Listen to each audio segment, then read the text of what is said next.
Welcome to Swiss Impact with Banerjis. I'm Svetlana. And I'm Ben. In Season 2, we will be traveling around the globe, out of Switzerland, and bring amazing leaders from businesses, thought leaders, political leaders, of course investors and experts. We're working at implementing and realizing all the United Nations Sustainable Development Goals, better known as SDGs. And they are also making profit. Hello, I am Amina Gharib Fakir, and I'm the 6th President of the Republic of Mauritius. My name is Parvati, and I'm a musical artist and the founder and CEO of Parvati Foundation. I'm Mika. I'm an entrepreneur here in Liechtenstein. I'm running on one side a financial services company.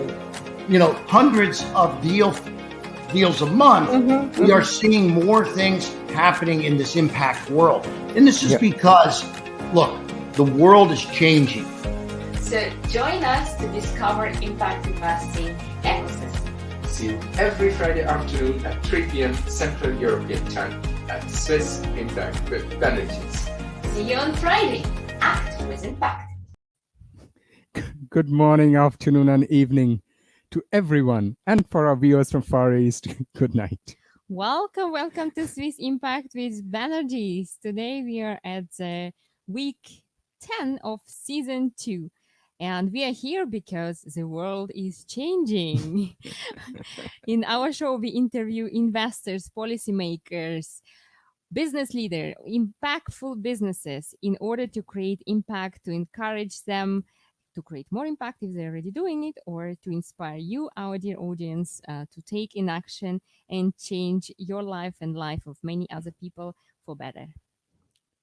So before we start, as many of you know that my sister Joya passed away more than a month ago, and we still are doing a project called Project Joya. You can find all information on chamomile.ch.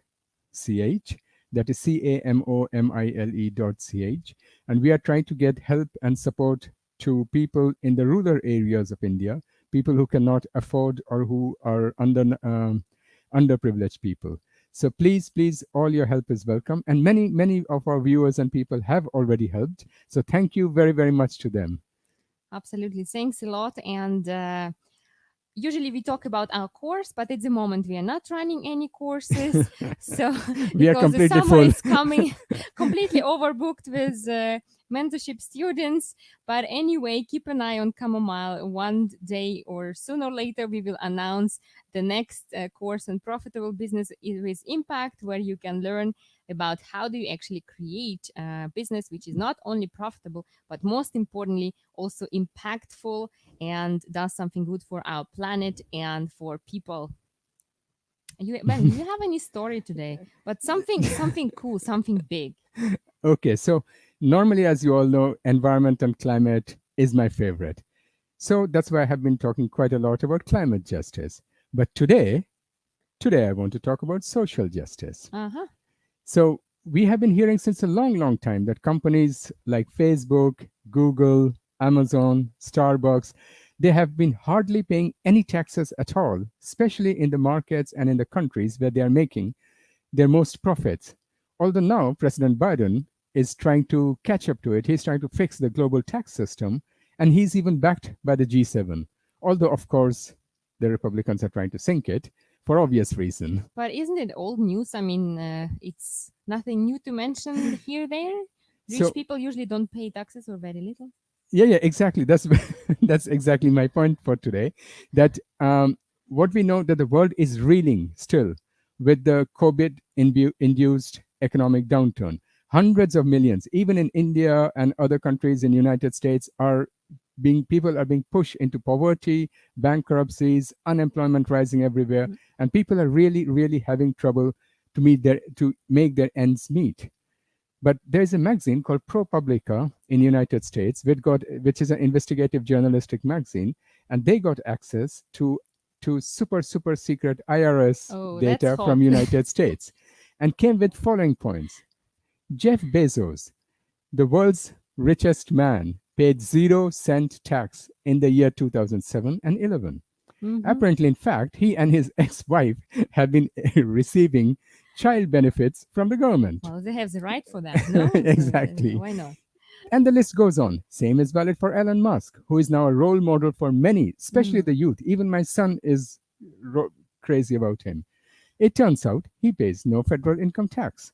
And the list goes on. Michael Bloomberg, Carl Icahn, George Soros. Wow. So while median American household earns $70,000 annually and pays 14% federal tax, and the highest income tax rate is around 37%, this completely debunks the Republican theory that all pay their fair share and the rich ones carry the most burden. Wow, this is really like cool scandal, no? And like I want to thank the person who leaked out the data for his or her bravery, because I guess this person, when he or she was doing the taxes, she just had it. Maybe he was or she was paying more than those people, and it's kind of not about justice right here. And the thing is, actually, those people are using the same children's school or market to sell their products, labor infrastructure, for which we are paying. Exactly. And they are not paying even a cent for that. So in other words, they are living on the money of others, which I think Tesla inventor could afford to do something more than that. Yeah, that's my point. So that's, and this is not only limited to US, it's also happening in Europe, and I'm sure it's happening in other countries in the world. So that is my point, is where is the social justice? Well, thank you for this depressing but hot news, Ben, today. And the question is actually, what do we do with that? And do they themselves realize that it's not the right thing what they're doing? Like, is Elon Musk, who is also representing sustainability with electric car, realizing what he is doing and which message he is sending out there for millions of people and youth?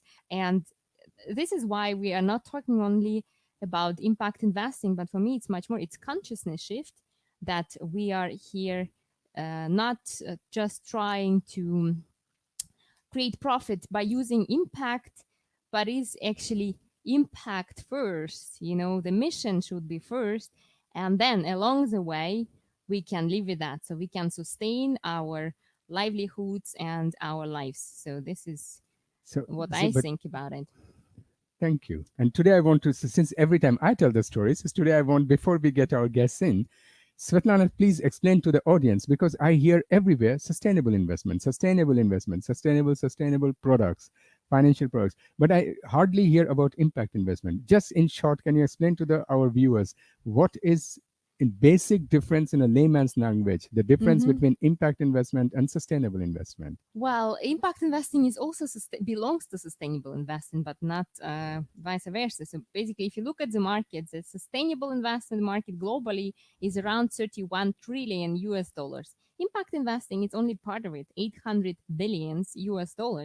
And the big difference is that the most sustainable investment practices, they start with simple exclusion of certain industries like tobacco, gambling industry, or weapon, pornography. And then they go further towards impact. They define ESG, environmental, social, governance practices, to select better enterprises based on these criteria, which they reduce waste, or they empower women, so more women are at the top positions, and so on, right? And they are slowly, step by step, going into impact investing, which is at the top of that pyramid and which needs much more capital, because impact investing has an underlying mission compared to sustainable investment, which are still mostly profit driven compared to impact. So here is a big difference, and like iceberg, if you look at that, so sustainable investment is broad impact. We need them. We need big corporations, of course, to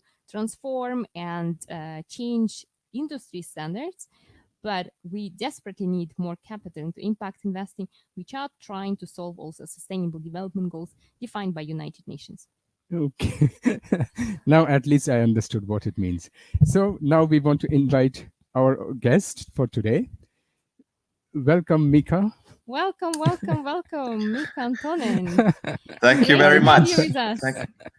Thank you very much. It's a pleasure. It was interesting to hear those tax news from United States. Here in Nordics, we all pay taxes, and it can be also checked by everyone from the authorities. So our system, at least, is very transparent and very different compared to any other areas of the planet. So in that respect, we can be at least proud of that.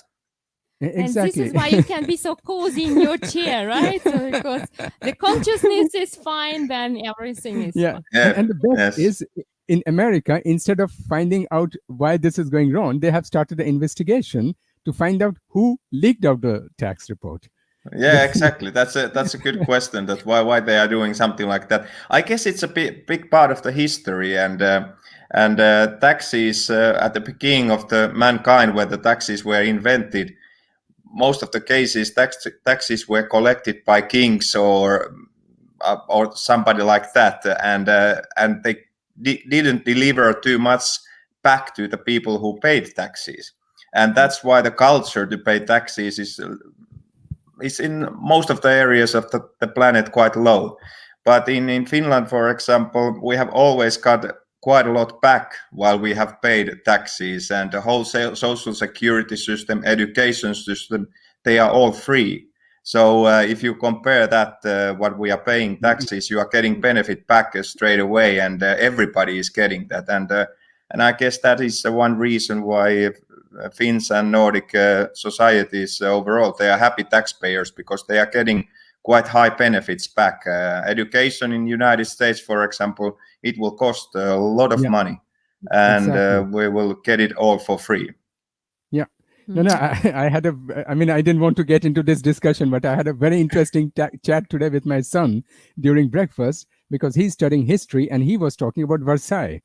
That in Versailles, the king used to get all the taxes, where he spent more money on his food than maybe the whole city could live on, and that's how it collapsed.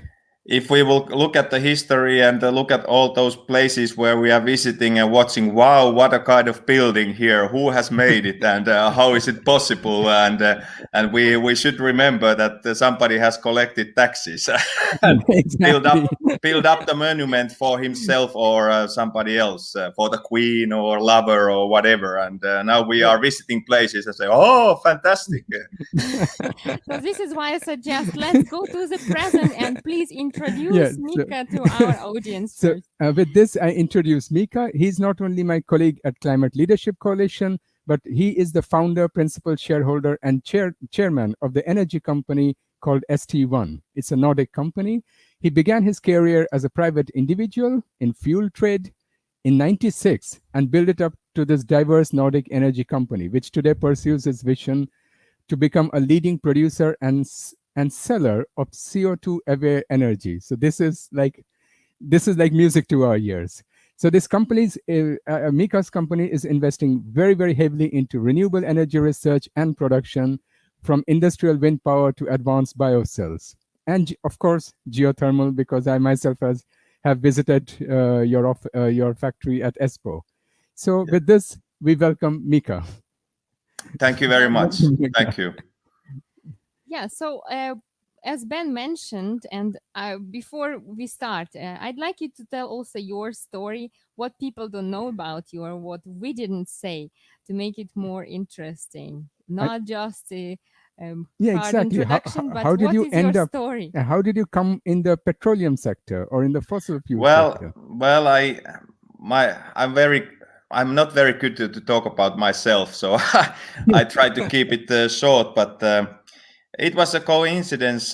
Basically, I was studying in University of Technology in Helsinki, energy, and one morning I got a call, and call came from the trading department of Neste Oil. Neste Oil is a local oil company nowadays, the biggest renewable diesel producer worldwide, and they have noticed that I have done something crazy things in my university studies or same time, and they liked the activity what I have done, and they asked, could you come to interview and join us to work? We need persons like you for international trading. And I said, well, why not? And then I ended up to the Nestle trading department. At that time, trading business globally, it was a very new thing. We lived at year 1989, and there were not too many people who were doing the trading overall, and it was very huge opportunity for young student like myself, and I took advantage out of it, and I worked very hard at these first 5-6 years. At that time, we didn't have any mobile phones or things like that, so you had to be in the office all the time. And when Singapore started very early in the morning, 4:00 a.m., and then the New York finished. New York finished 10:00 late evening. It was lucky that my wife at that time she was working also elsewhere, so we didn't have too much home problems during that period. But really, I learned a lot. I was capable to do the business around the world, and it was a fantastic opportunity. And then I started to see how this world really looked like from energy system perspective, and it was a very good school to learn the global energy system. And in certain point, 96, I decided that well, I have got all the lessons from this company, but unfortunately, I cannot see that future is in corporate. I would like to be entrepreneur, and I started to do same things for my own account. And I was very lucky, I have to say. I was young. I couldn't understand all the risk. If I would have understood them, probably I wouldn't have started. And we didn't have at that point. We didn't have children. That was big thing as well. That I didn't have responsibility to take care of the family. My wife is much more well educated than I am. She's a doctor and cancer doctor, and doing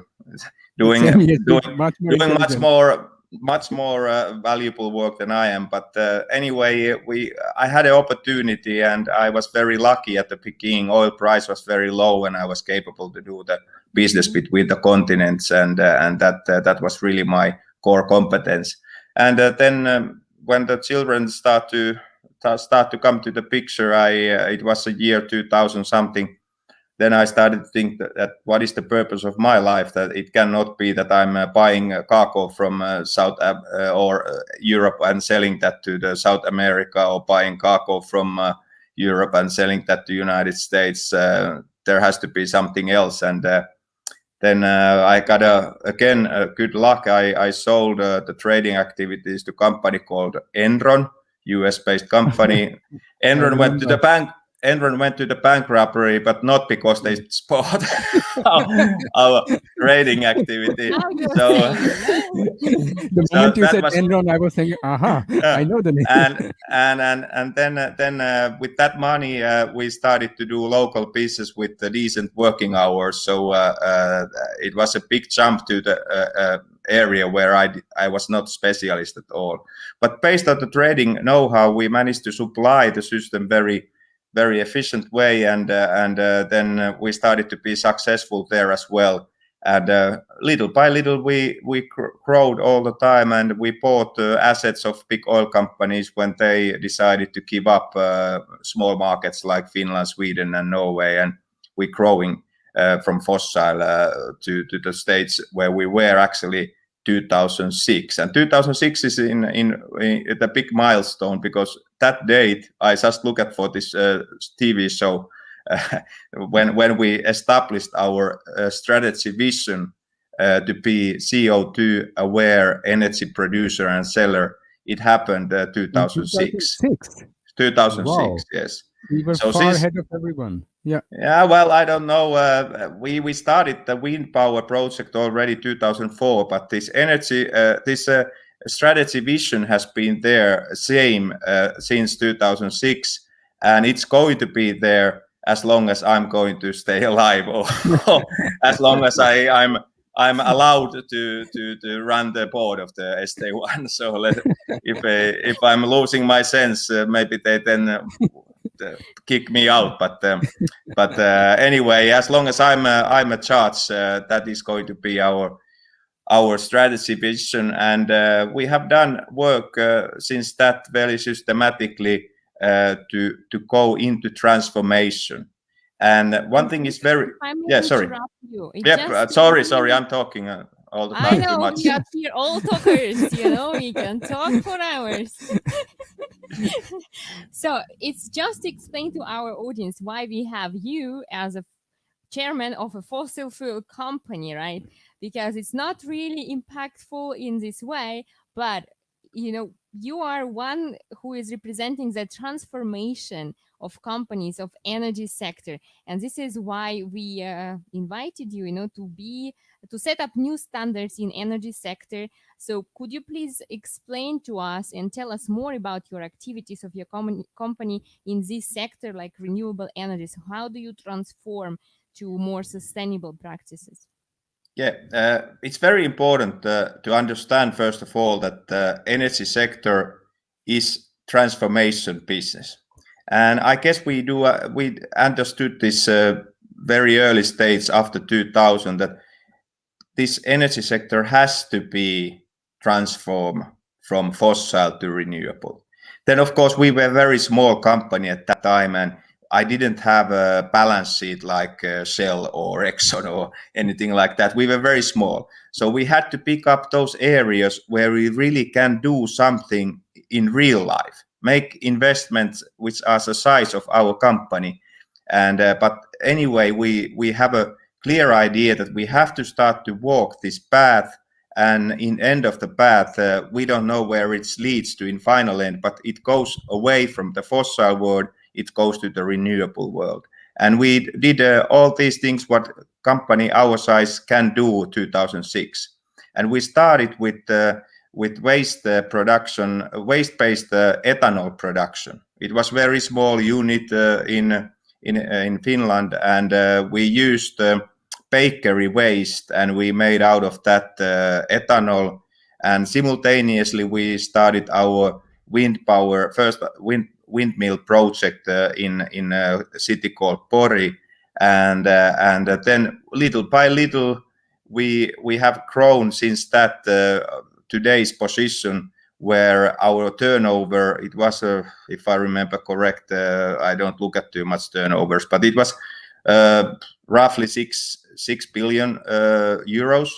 Out of that, today 20% is already renewable. And somebody might say that 20% it's not much, but if you start from the zero and you have done that with your own equity, with your own cash flow, and in 15 years' time, I'm at least quite happy about it. Of course, we could have done even more, but we haven't had any more resources. What would be your aim, like the number where you are targeting, like this? Which of course we are targeting to the situation that we don't have any fossil left. But when that could be the case, I don't know. So it's not only our effort which accounts. It's really the regulatory environment. It's totally depending on also how our customers will behave, what kind of products, what kind of cars they are buying.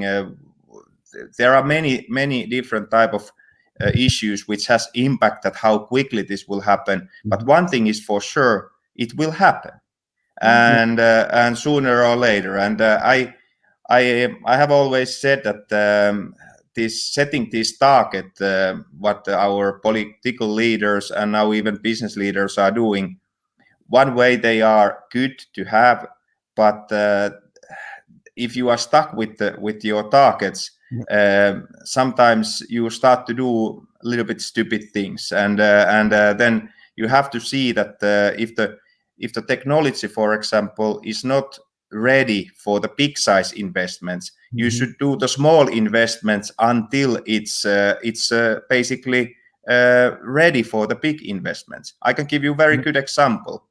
The wind energy in Finland 2010, when we had our first big park ready, the production cost was 58 euros per megawatt hour. 10 years later, only 10 years later, the production cost for our latest wind park was 28 euro per megawatt hour. So the drop of a production cost in 10 years time. Solar panels are also dramatically decreased in terms of cost for production. So it happens when the industry is changing, when systems are changing, of course. Yeah. And that is very important to remember that when we are doing the investment, we do it at the right time, then we are getting the best value for the money. Yeah. And if you start to do it too early, then you are spending a lot of money, but you are not getting that much result. And on the other hand, if you are too late, then we are too late. Exactly. So timing is here very important matter, especially from company's point of view. Of course, when the national our world leaders are talking, they can set the targets for the planet, but it's a different thing to set the target for the companies. Exactly. Yeah, and I was going through very quickly through your annual report because you publish everything out there. You're completely transparent. So can you describe what kind of renewable energy you're investing in, and whether your investment is in creating the infrastructure to sell the renewable energy or doing research on finding new kinds of renewable energy? All of them, but I maybe pick up only a couple of them just to save your time. but the most important matters what we are doing. Geothermal heat is definitely one. We have a plant in Espoo. You mentioned that Ben already. It's only one in the planet where we have a 6 kilometers deep hole to the solid rock. And now it has been great, fantastic platform for us to develop the geothermal heat to the commercial scale. And now we already know that the commercial production plants are not going to be 6 kilometers deep holes. More likely they are going to be 1.5 to 2 kilometers. But without doing this type of test, we couldn't have find the ways how is the best way to operate on those deep conditions. And it has been very, very important to have this platform. But that is a good example.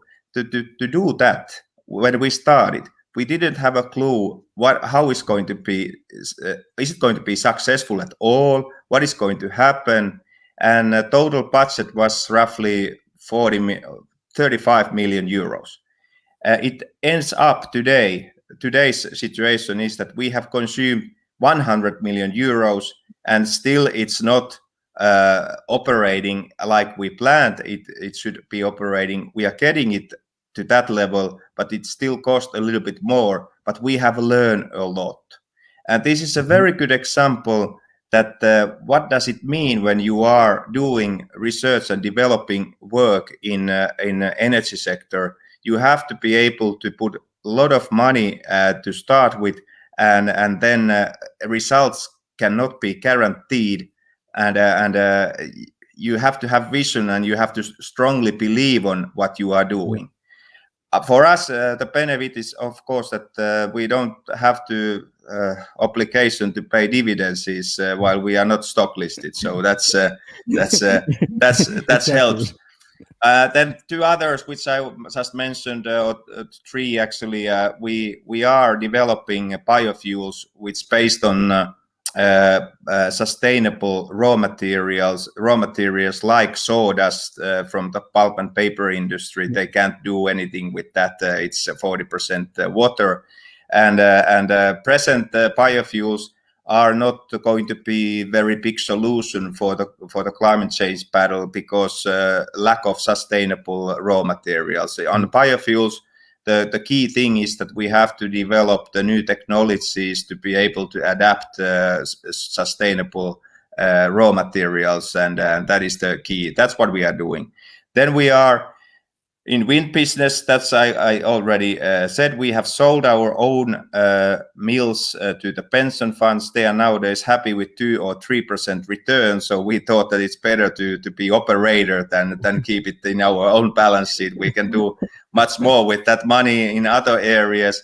And then one thing what is very important in climate change fight, it's that we are involved in copper farming, so reforestation. And we have now a couple of projects what I cannot say anything about because they are together with stock listed companies and outside of Europe, but very promising project where we have a totally new measurement system together with us. So in the University of Helsinki, there is a scientist called Markku Kulmala, who is one of the most well-known scientist on the area, and he and his group has developed the measurement system that we can specifically measure how much trees will absorb coal to the earth, not just to the tree, but because tree has to be cut and used in some stage, but that which part which goes to the roof, that is important, and then that can be measured. And while you can measure that, then you can make it a commercial product, and then the market can start to work. And that is very, very interesting. I think it's one of the areas where we might hear in 3-4 years very good news that we have a carbon sink market and a possibility to build a carbon sink market, because we need much greener planet as well. We have already 1,000 million tons extra CO2 in the atmosphere, and one way or another it has to be taken back to the earth. Yeah, exactly. So am I understanding right, just for our audience, we were talking about EU Life carbon farming scheme where you are also participating, right? So and you are in the forestation help. We would like to invest to the reforestation, but this is very important to say that together with the local population, the schemes has to be built in a way that they have a earning philosophy in this project, and on their based on their own culture and based on their conditions.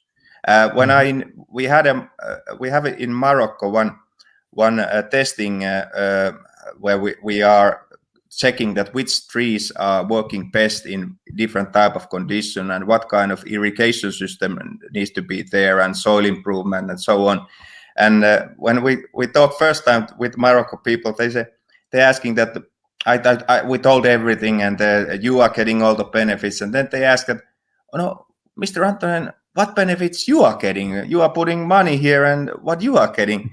Oh, we are getting CO2 in atmosphere down. And they look at each other. This guy must be totally crazy. But then we explain that there will be, or it's condition for the whole thing, that there has to be a carbon market where this sequestration of the carbon back to the soil, there is a value for it. Yeah, and exactly. Otherwise, this does not, of course, happen.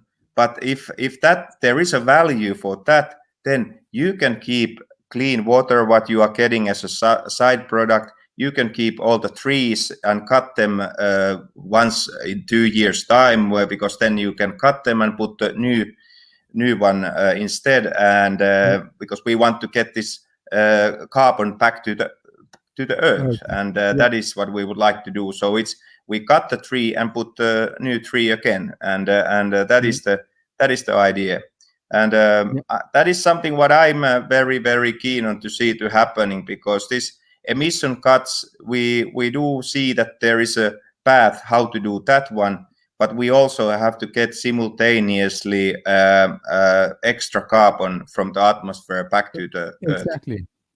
And I think there you Finns have really, really a lot of knowledge and expertise in the forest engineering. Yeah. That's correct. That's I guess we have a very good knowledge on that, and I have said all the time to our forest industry that you should put more effort into this one and help the world to do Exactly. this. Yeah. It's But- just what I had in mind, you know, to share it, you know, because some people just even don't know that such a possibility exists. Yeah. And especially fossil fuel companies, like how could you set up new standards for transition, you know, for more companies to doing what you guys are doing as well? No, I think Finns are not very good at selling. Yeah, we are very bad on that. So let me put it this.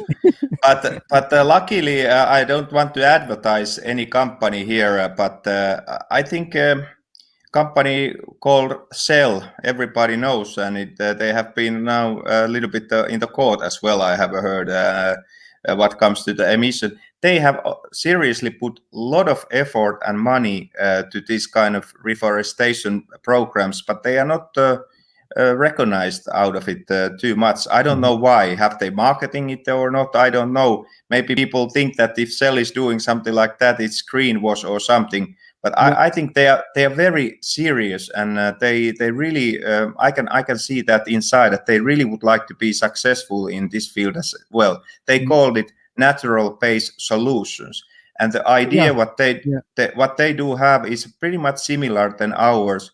That we realize that the fossil fuels, we don't get rid of them in one day. There are still, even whatever we do, the oil is going to be there for a certain number of years. I don't know how many, but anyway, it's going to stay there. So we could, I have asked from our politicians that please regulate us, that in case I'm selling a 1 liter of gasoline, I have to put this many trees to somewhere. And somebody then, Markku Kulmala and his scientists, they will measure that what I have done is according to the rules. Yeah. So that is basically a very simple thing. And but that's so cool. Please regulate us. But I think if you need to beg for politicians to regulate you, there is something wrong. So how can and what I also worry about is that there's so much knowledge about how to manage the forestry with Finland, but if you look at EU, I can only speak from EU, a lot of policies or decisions are being made because they don't have that knowledge. So the decisions also are not really very correct, but that's another discussion. That's another discussion. Yeah. Exactly, and that will take a whole evening and a lot of bottles of wine. Should I bring some? Do it a bit longer today. No, but I also wanted. So you are an energy company, but most of the energy companies, like we know Shell and ExxonMobil, they have sustainability as a part of their CSR, their corporate social responsibility. But you have it as a core of your company policy.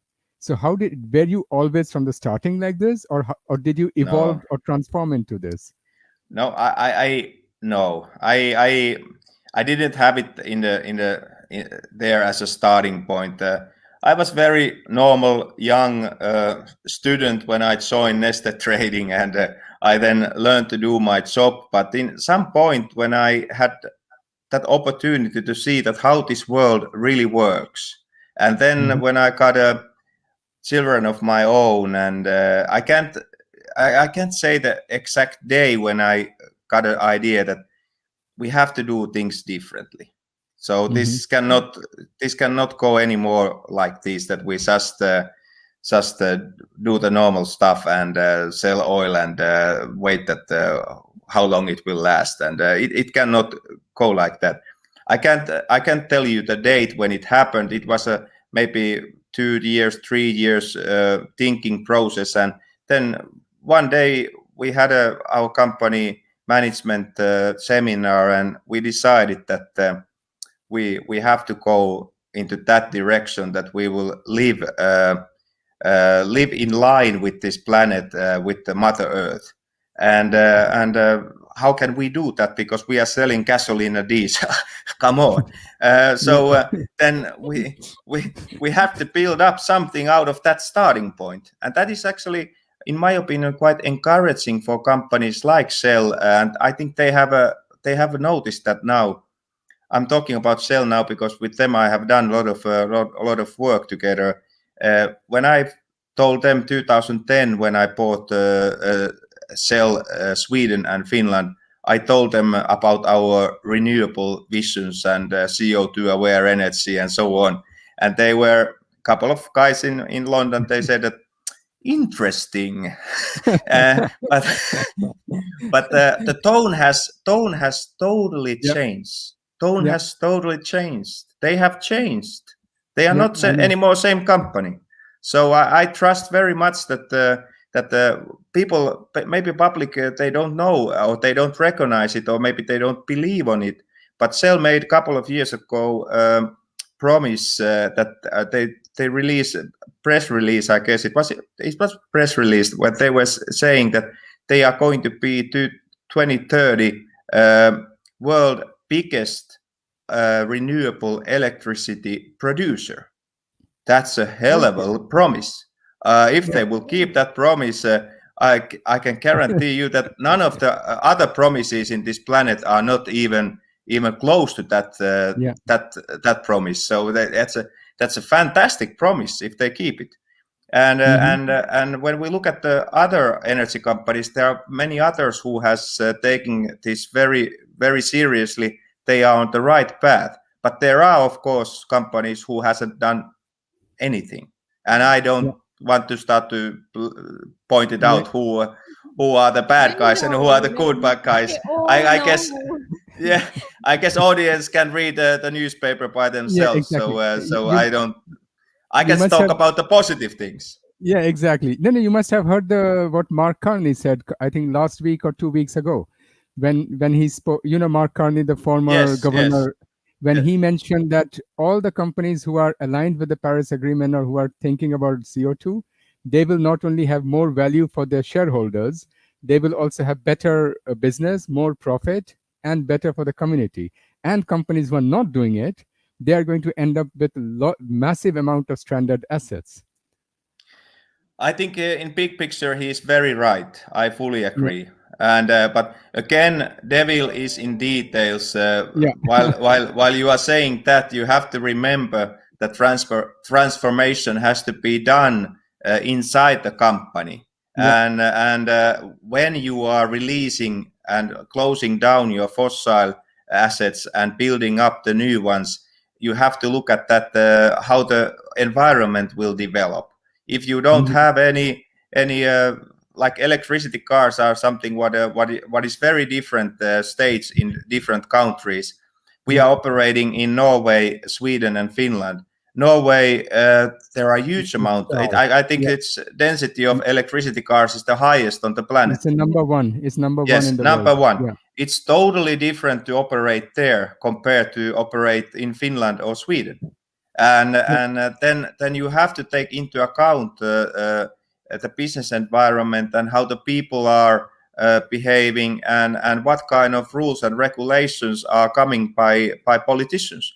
That is company cannot just decide that, okay, we just now got rid of all fossil and we do something else if there is no demand. So so that is companies definitely should look at the future, like Mark said, but keeping in mind that while you are saying something or justifying companies, are they doing right or wrong, you have to look at also the business environment and regulatory environment, what really they can do and what they cannot do. Exactly. But I think you have one very big advantage. You don't have shareholders jumping up and down your neck. That is especially nobody is complaining about too low dividends. So because we have a very, very simple policy. I want to keep the company alive because it's also sustainable that your business is going to be successful. That's very important. There are 1,000 people working for our company, and I can't let them down. I can't do stupid things in a way that they are losing their jobs. But what I can control is that the part with what normal companies, stock listed companies would pay as a dividends, that money the money what our employees has done from the market, that money we can use to develop renewable energy solutions, and that's what we have done. Exactly. I see, I understand. Mika, but you are also investor as person and also, of course, as ST1. Can you share with us and with our audience what kind of investment selection criteria are you applying as person and as ST1, if it's any different? Because we have a lot of amazing projects who are looking for money, of course. So maybe there is someone who will be I mean, applying in renewable energy and things yes, like that. Exactly. It's very good question and simple to answer as well. ST1 is only investing to the business project, so they don't put money to the project where which is not done based on business logic.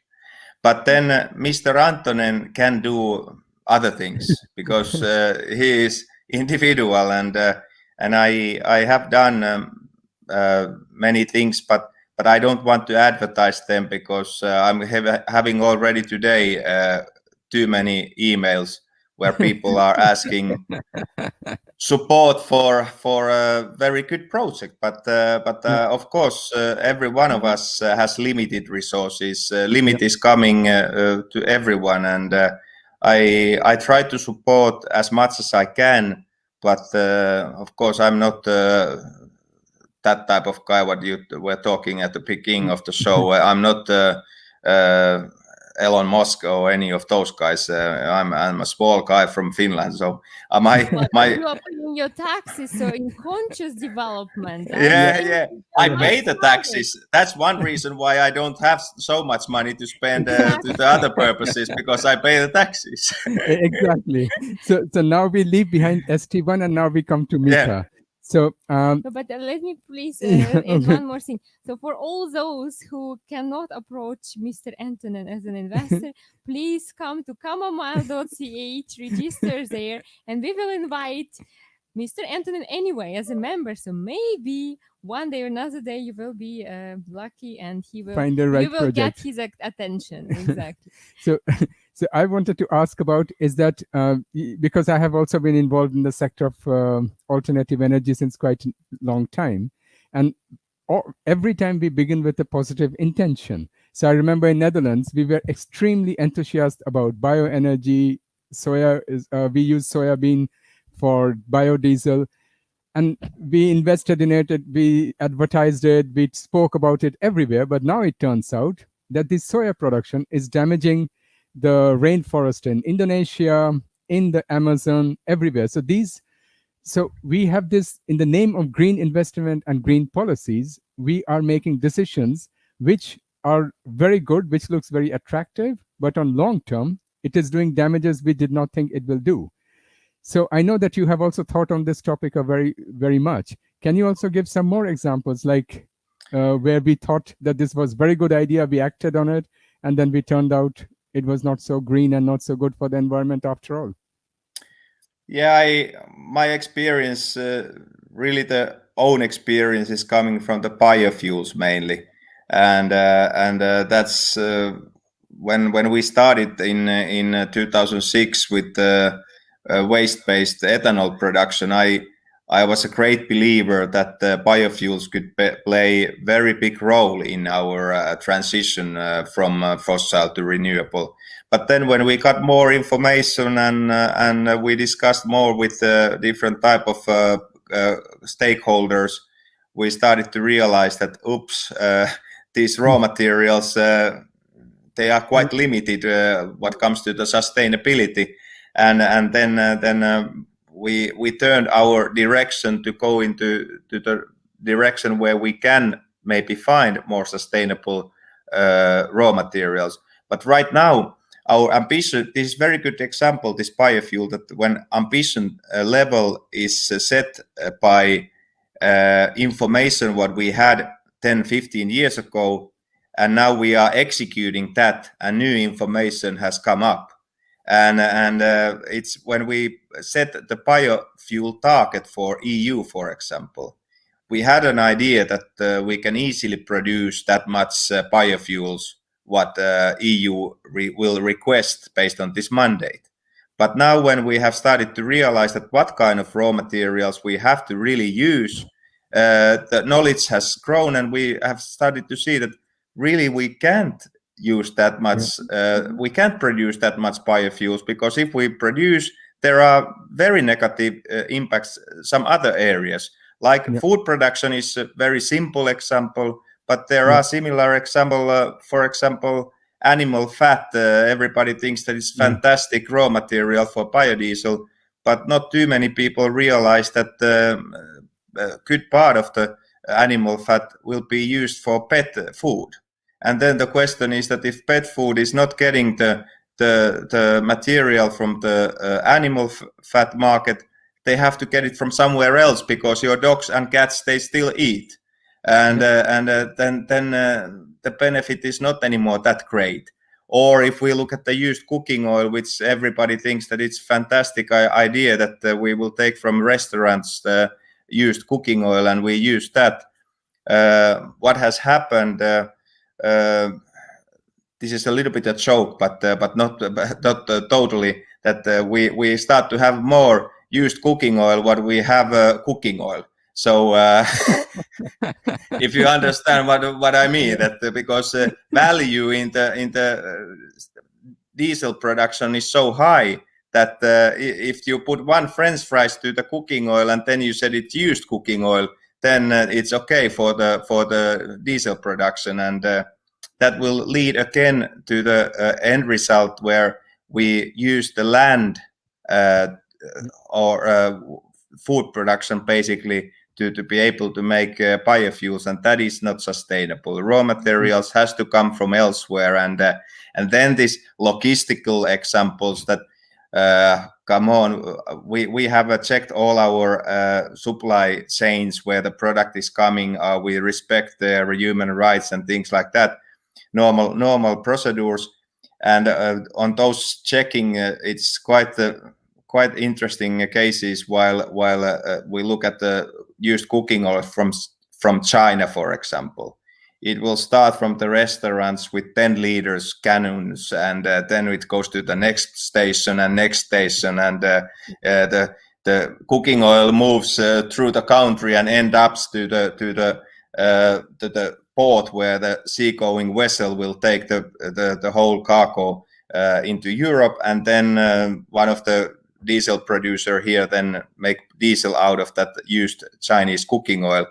If you calculate CO2 correctly, you can easily understand that it doesn't really save the world at all. And if it's good thing, and it is good thing to use that used cooking oil, definitely it should be used in China. Why the hell we are taking that up to the Europe and produce its city diesel?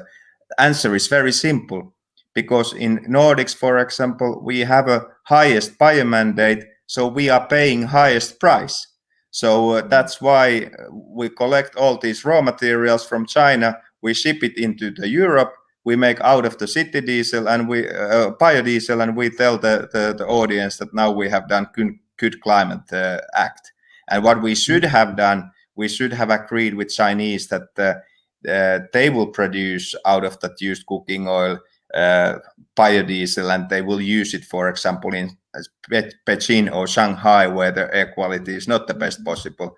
So those kind of things, we have plenty of them. So this and logical business, yeah. Yeah, exactly. And what is common to every one of these things, and this is very important, we should have checking in every act what we are doing, that what are the global consequences if we do this.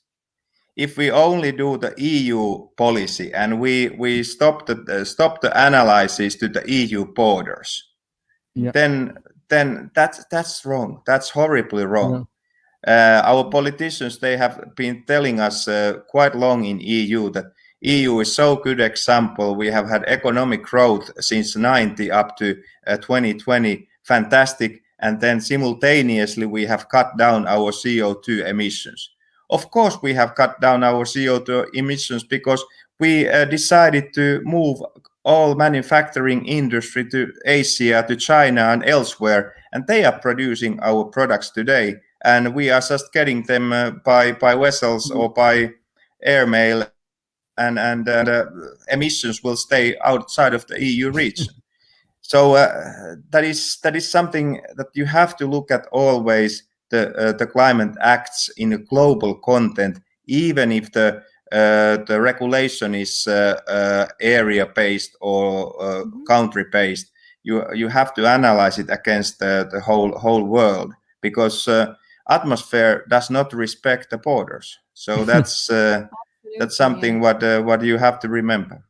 Yeah. And Mika, we also have another question for you. You know, last week we had one guest with whom we discussed actually the thing that fossil fuels alone cannot be blamed for destruction of our environment, because the society, as long as it remains addicted to petrol, is also responsible for that. So what would you think about it, and what would be the right remedy to change that? Yeah, it's clear, but not everybody realize it, that our standard of living totally based on usage of fossil fuels.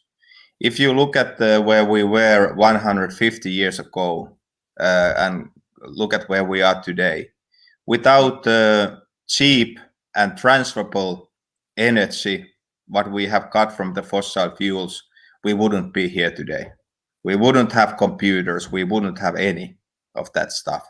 So our standard of living based on fossil fuels and usage of fossil fuels. So then if we start to blame somebody that it's your fault that the CO2 content is so high, I guess that does not lead to anywhere. So we are all guilty, and we are not guilty. I wouldn't try to find the guilty ones. It's not the fruitful. It doesn't take us anywhere from the point where we are.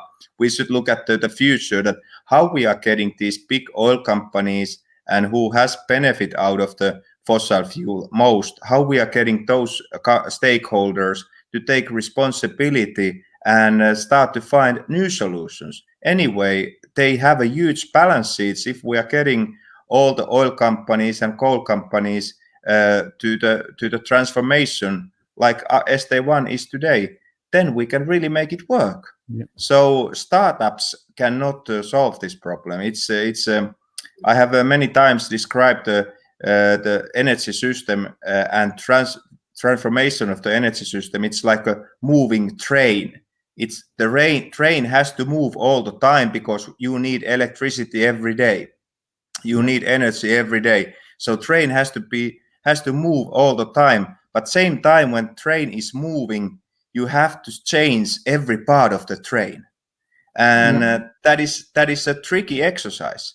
And the present train owners, they definitely are in best position to do the job. In the restaurant department of the train, enjoying the life. No, they don't care about exactly. changing the We all are passengers on that train, and we would like to have a nice and smooth lift. That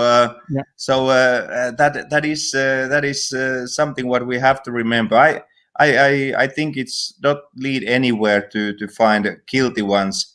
We are in good track right now, and we should keep the pressure on, especially on those companies who still doesn't recognize that they have to make the change, but not pointing out the companies that you are the guilty ones, because of you we are in this situation. That's not the honest way to look at it anyway. So we are all guilty in that respect. And talking about that, I now want to come to the EU. So when I was still in the Netherlands, so I remember the livestock was often moved out of Netherlands to Poland, processed there, brought back. There was a lot of money made with extra subsidies, tax benefits, because of the EU policies. The EU policies were still not that very well regulated on the borders.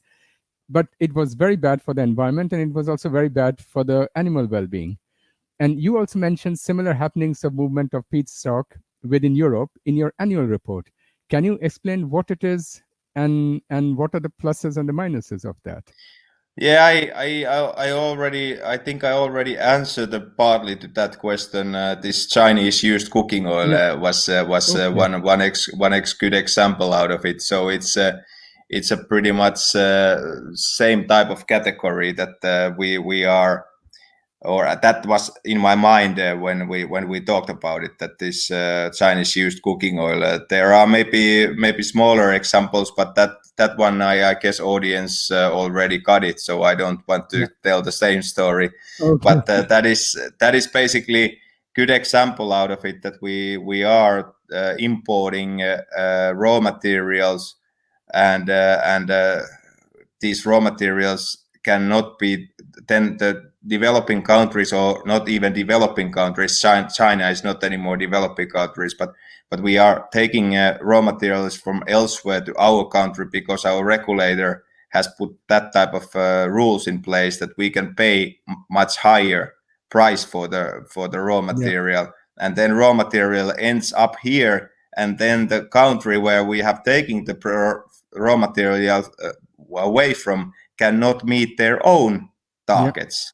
And then there will be a lot of unoptimized systems, and that was exactly point what I said earlier on. When we are making rules and we are making policies, we should always have a global look at before we put it valid, because then we can check that what kind of consequences will happen in outside of our region in case we execute the rules like we have wrote them. And absolutely, and also I want to ask the following question, because it's very much connected to that. As our population grows, we will require more energy, and most of it is producing CO2 emissions. So how can we break this vicious circle, in your opinion? That's a tricky thing. I have a talk with very high-level politicians, or not very high, but high-level politicians and business leaders, and they all of them are saying that yes, we can break this connection between economic growth and emission growth. Europe is a good example out of it. Then I said, let's be honest about it. If we look at the Europe, what has happened in that 30 years period, what you are talking about? How much factories we have moved from Europe to China and to third countries. And that is the reason why our emissions has gone down. The products what we are using is not anymore produced in Europe.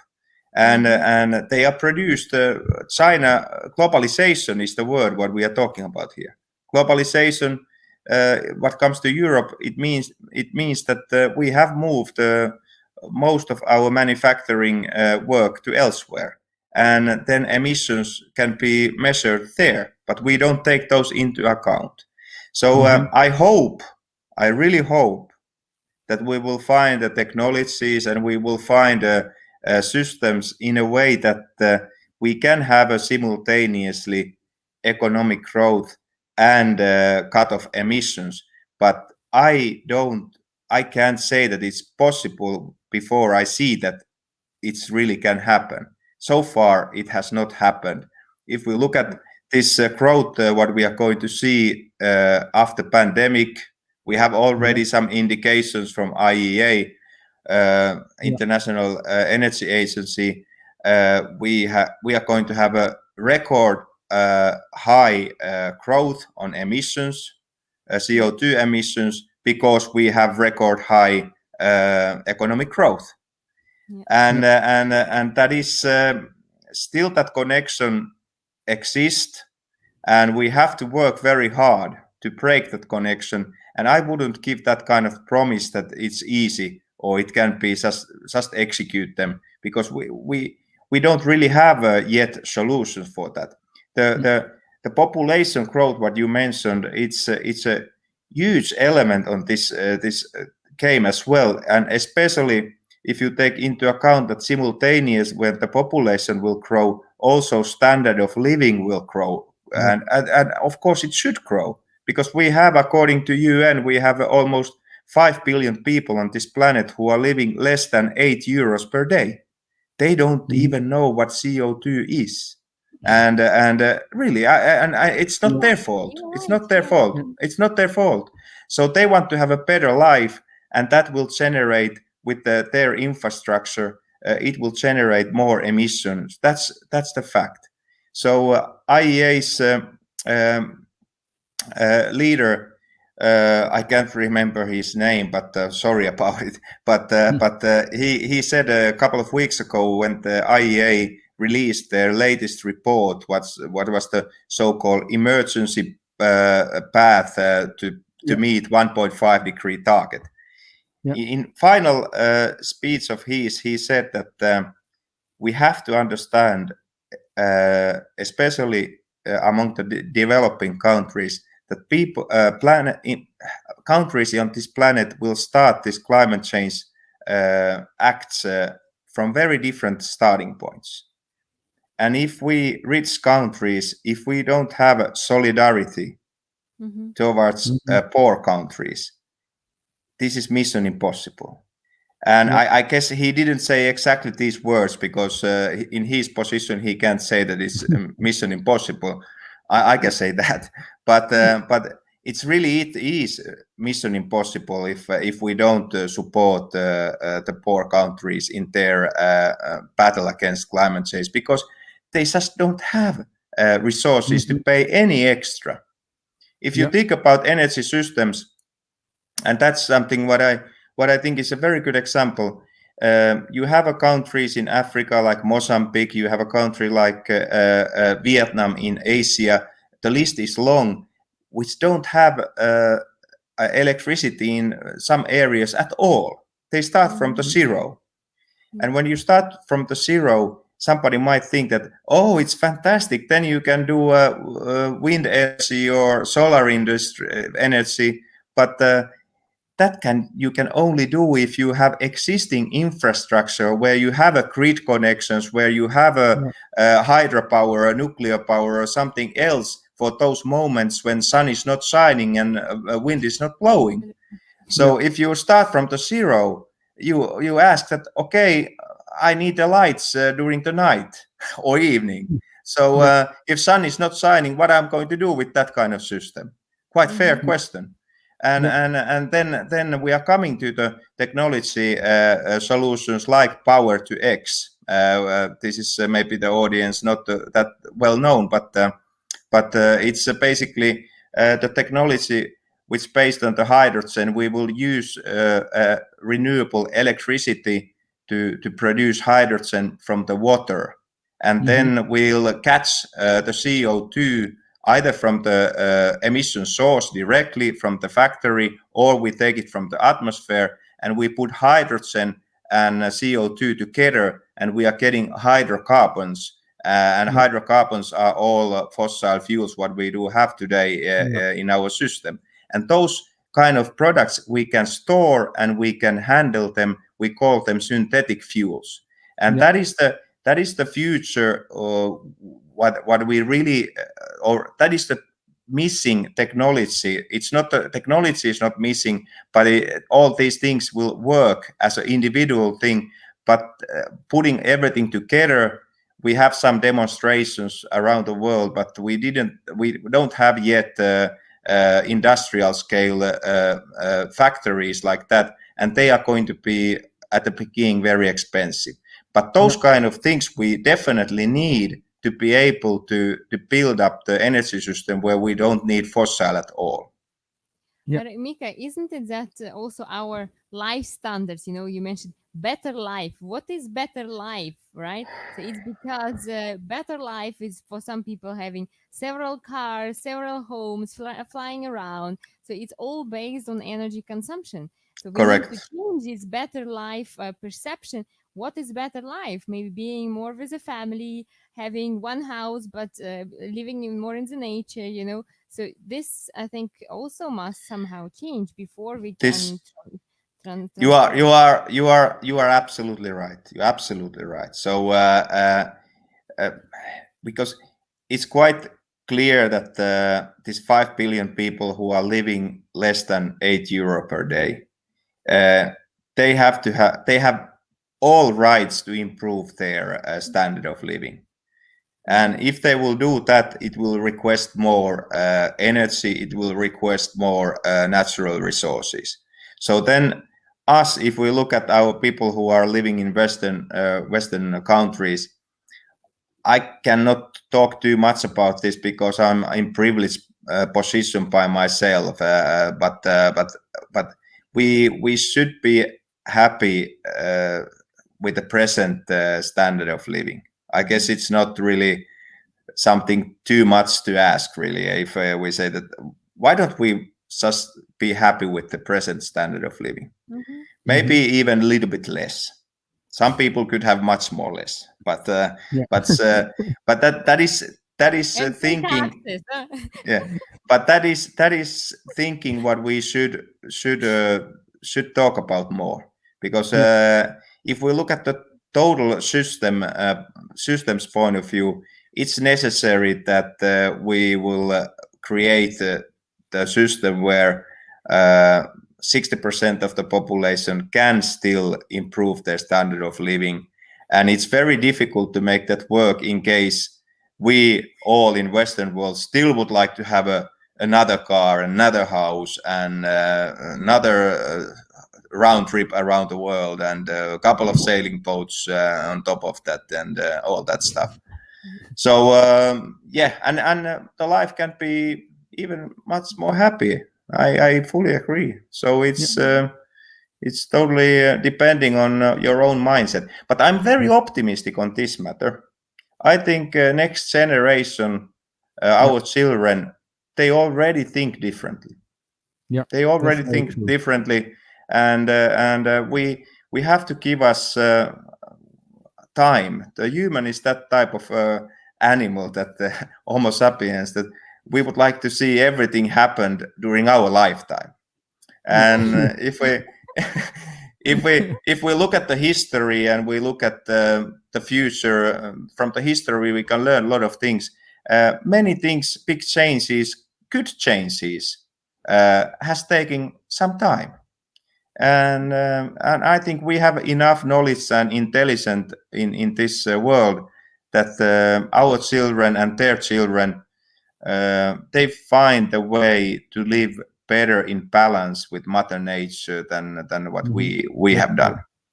And and that respect, I'm optimistic. I'm optimistic about it. But of course, we could do our share and speed up the process to get rid of unsustainable lifestyle and move to the renewable world. But I have to say that I'm not a perfect role model by myself either. I travel. I eat meat. I do. My daughter, oldest daughter, will complain about that every day. Not every day, but every now and then. And so I'm not a role model, and I don't want to be a role model. I'm just doing the things what I can do, and then I guess everybody should give her or himself mercy in that respect. That life cannot be miserable. You have your own life, and it's your own life, and it's only life what you have. So it's important that you will find happy feelings out of it, and taking, for example, this climate change so seriously that you are having nightmares and psychological problems because of that. Ben doesn't have nightmares. Yeah, it's not worth it. It's not worth it. Yeah. It's we are going to solve it. It will take some time, but we are going to solve it. So it's also being so optimistic, you know. Not all the guests are so optimistic. I'm happy we have optimistic one today. Well, I don't see that pessimist can ever let him or herself down because she or he is thinking already that everything goes wrong anyway. But optimistic people, they can make the change to happen, because you have to have hope.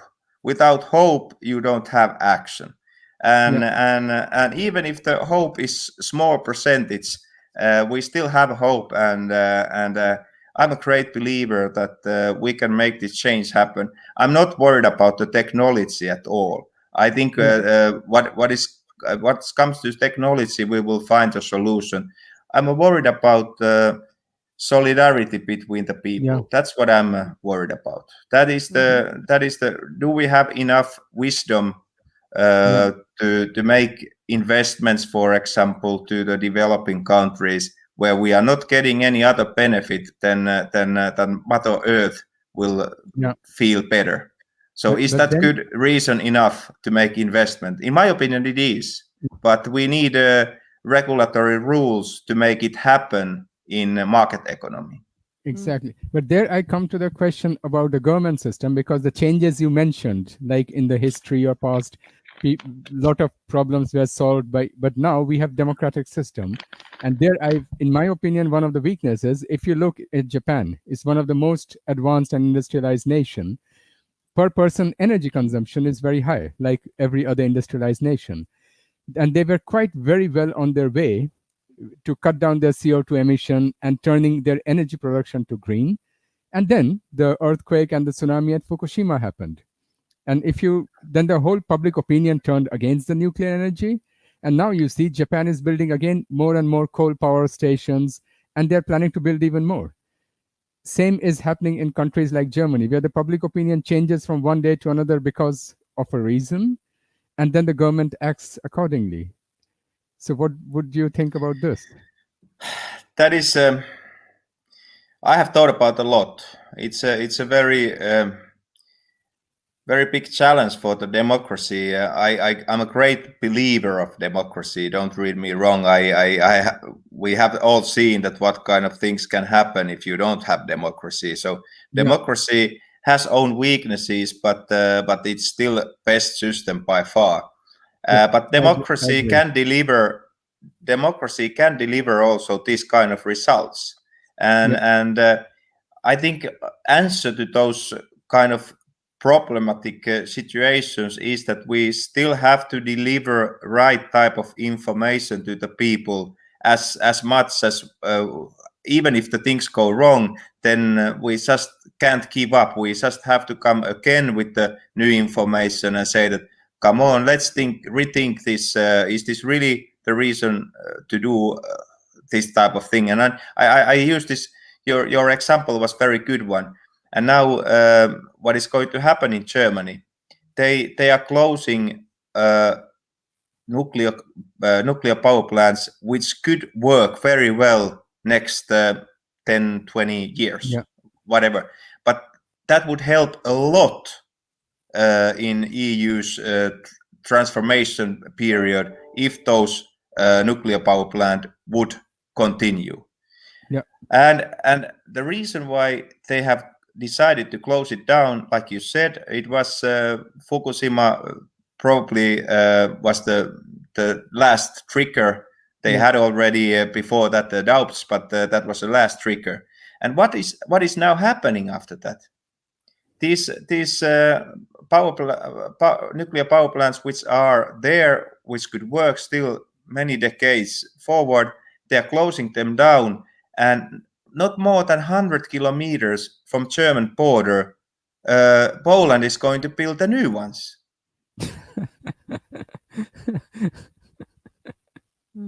And how is that possible then?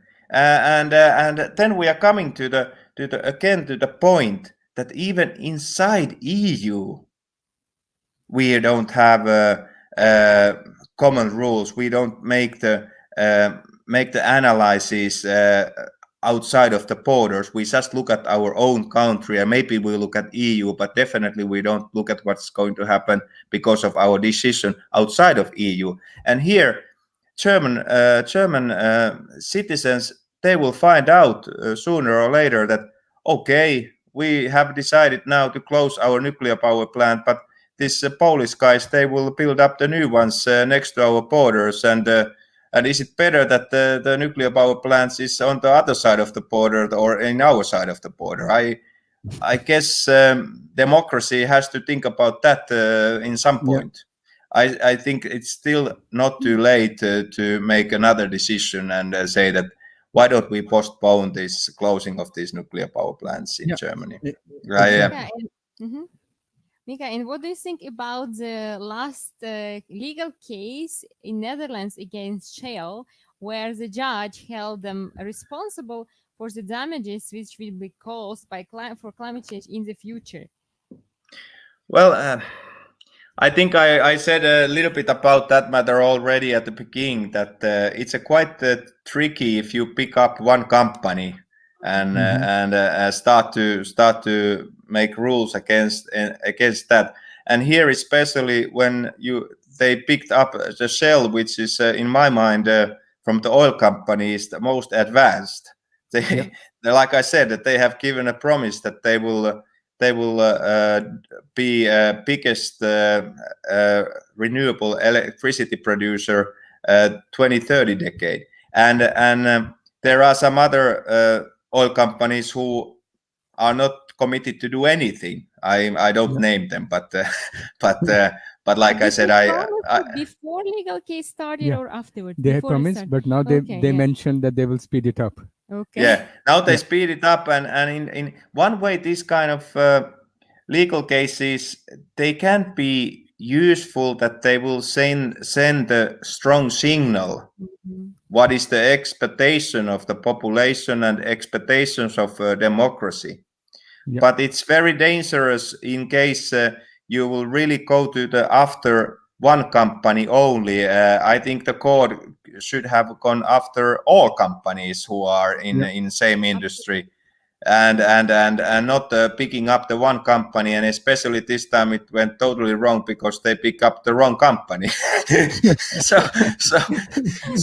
But as a policy, I don't like this type of idea that we maybe also. I think I know that they are trying to do ultimate best on this field, and in that respect, if you speed up their emission, taking emission down too quickly, what will happen then? Their cash flow from the business, what somebody is doing anyway, will go down, and their capability to make these new investments will suffer quite substantially. That's if I look at my business, some people have said to me during our voice that, Mika, you have a CO2 aware energy producer and seller vision. Why don't you stop selling gasoline and diesel today? You can do that. I said, well, I can do that, but then I don't have a healthy cash flow, and where I'm going to get all the money to execute this renewable energy R&D project and investments, where the money is coming from. And that is important to understand, that it's these big oil companies and big fossil energy companies, they have a huge balance sheet, and regulators should make sure that the balance sheet is used to make this transformation possible.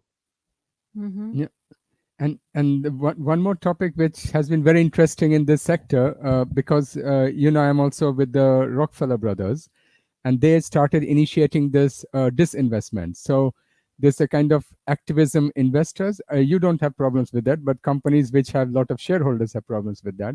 For example, you must have heard that in ExxonMobil last month, I think 2 weeks ago or last week, they fired 2 of the directors. They were ousted by the shareholders. So there's this kind of disinvestment movement also going around in the world, where the shareholders are withdrawing money from fossil fuel companies. Even here in Zug, companies like, what's the name?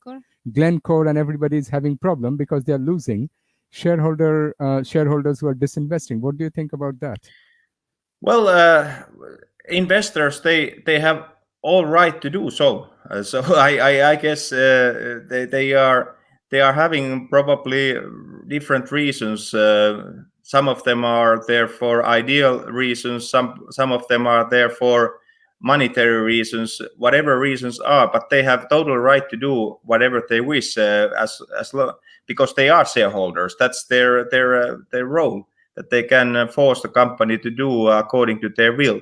But again, here I would like to demonstrate that if you are collecting so-called points by being publicly allowed and forcing somebody to do something, for example, board members in Exxon, that is a good example. There were, by the way, Finnish lady was selected to the Exxon board, and it was a big news here in Finland. She has done career earlier in Neste Oil on biodiesel side, and you can do such a kind of actions, but in final end, this board, they still have to make decisions in a way that the company is profitable. That's according to law as well, that the stock listed company directors has to make such a decisions that the company is profitable, and idealist type of approach is one approach, but still you have to have a common sense and business sense on those proposals, that the company can really deliver after those decisions positive cash flow. That's necessary to make the transformation to happen. Fiduciary duty, of course, of the board to deliver also to investors. It's absolutely correct. Yeah. Mika, we are running out of time. Very quickly, Okay. One challenging question. It's challenging, but let me ask it, and please be short in your answer. So it's about Norway being a very good example, like moving into green energy, and cutting down CO2 emissions, but still Norway is supplying other countries with fossil fuels in the world. And this is like exporting CO2 emissions to other countries, right? China is supplying Africa and Asia with their coal power stations. So what would you say to that? Well, they are a little bit different stories, both We need a short Norway and China. I'm very short. I think even if Norway will stop the oil and the gas production, still Saudi Arabia and Russian will supply double times that, so it doesn't really solve anything. I rather see that this money goes to Norway, which will deliver back quite a lot, because they are, like I said, that they are highest in the electricity car density, and they are using huge amount of government subsidies to make this transformation to happen. So if somebody has to benefit out of the fossil fuels, I rather see that it's Norway than any other country. No, Okay. Maybe that's the answer to that one. Yeah.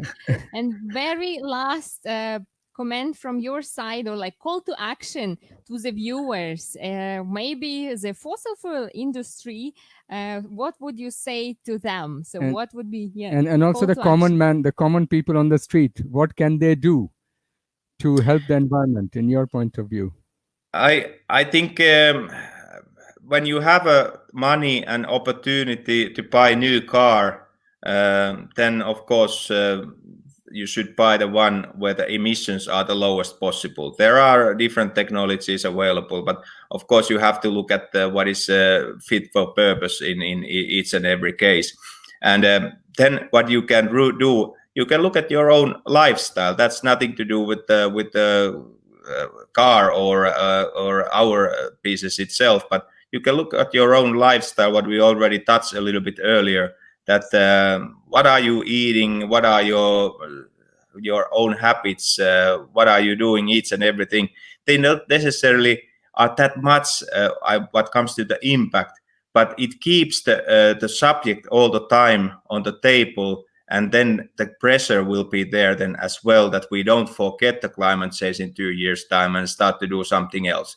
So that hype, what we have today, it's very important that every customer will do their own share, that hype does not be as a hype, but it will continue like a process, and we will go into the direction of renewable energy system and sustainable world.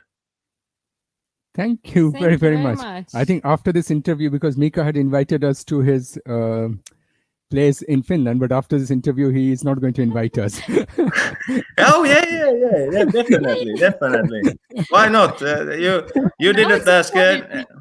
I have joined your interview. It has been very interesting, and hopefully the audience as well. That's always difficult to say if they have enjoyed at all. But at least I have had a good time, and thank you very much. It was a great opportunity to discuss about these important matters, and hopefully this is also taking us one small step closer to the direction that we have a impact like we wish, and renewable world and sustainable world is one step closer. Exactly. Thank you, Mika. Thank you. Thank very, you. very much. for joining us. And very nice summer, and hopefully you all are getting vaccinating soon, and we can meet physically as well. That would Thank be you. fantastic. Okay. Goodbye. Bye bye. So This was amazing. I mean, he's such an amazing guy, and I know him quite long, so he's perfect. So you forget to tell him that he will become our honorary member of Chamomile. no, I think but you told him. You said that. that's true. that Okay, you that's said a it. good part. So before we finish, just about next week. So next week we will be. I think this will be Svetlana Day, because Yeah, why? inward it is going to be a deep discussion on investment and finance in impact sector. We have two You guests. scary our audience. Please don't Yeah, disclose. and this will something be which really scare detailed in them. finance. And our guests will again be from our friends from Finland, but one of them is living in Dubai. So it is Petri Kuusisto. He's a CIO of two of the largest Finnish pension funds, and one of the Middle Eastern sovereign families, or sovereign family fund. And he has written many articles on impact investment and has coined the term called sustainable portfolio theory. It's an extension to the modern portfolio theory and current strategic asset allocation thinking. So basically going towards blended finance, but not yet. I think the audience can You understand. say too much already. So it's more like a banking and investment sector. And Villa is a professional futurist and also an impact strategist. He lives, of course, in Dubai, like I mentioned, and he's a founding partner of Impact Innovation Institute and a senior faculty member at Dubai Future Academy. And he has been participating in a lot of World Economic Forum projects around the world. So it will be very good discussion. So join us next week, same time, and keep watching Chamomile for any updates. And yes, act with impact. Thank you for joining us and watching us today. Bye-bye. Bye-bye. Welcome to Swiss Impact with Banerjis. I'm Svetlana. And I'm Ben. In season 2, we will be traveling around the globe, out of Switzerland, and bring amazing leaders from businesses, thought leaders, political leaders, of course investors and experts. We're working at implementing and realizing all the United Nations Sustainable Development Goals, better known as SDGs. And they are also making profit. Hello, I am Amina Gharif-Hakim, and I'm the 6th President of the Republic of Mauritius. My name is Parvati, and I'm a musical artist and the founder and CEO of Parvati Foundation. I'm Mika. I'm an entrepreneur here in this side. I'm running on one side financial services company. You know, hundreds of deals a month. We are seeing more things happening in this impact world. And this is because, look, the world is changing. So join us to discover impact investing ecosystem. See you every Friday afternoon at 3 p.m. Central European Time at Swiss Impact with Banerjis. See you on Friday. Act with impact.